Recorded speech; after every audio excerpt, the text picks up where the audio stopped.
In conclusion, throughout this period, we see the rise of protest movements really challenge capitalism as we have known it.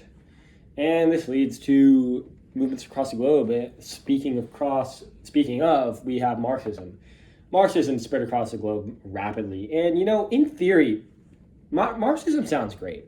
I mean, in theory, for someone who's lower class and is tired of being in this rat hole, of course you want everyone to be equal. But as we've seen throughout history, it really never worked. And it gave have a voice to lower class individuals, yet these movements did, but a lot of the time they were suppressed. And we see this in the rebellion of 1857 in India, as well as the war after the sugar trade in Mexico. And these rebellions really occurred across the globe. We also see suppression of native populations that there were rebellions from, and we see this in the United States with continued westward expansion. We see the United States really suppress the native individuals who have been living here throughout history. We see these effects today.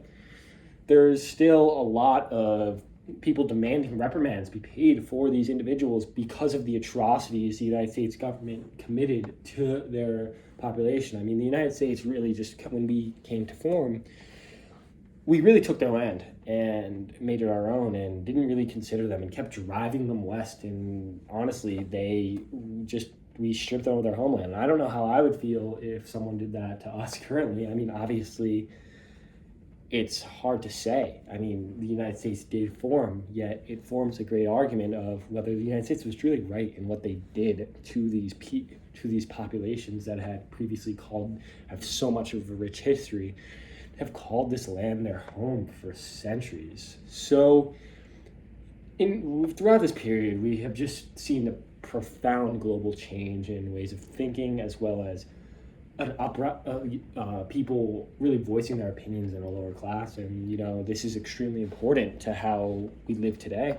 And without this period, I don't know where we would be in the world today. But thank you guys for listening, and thank you. Yeah.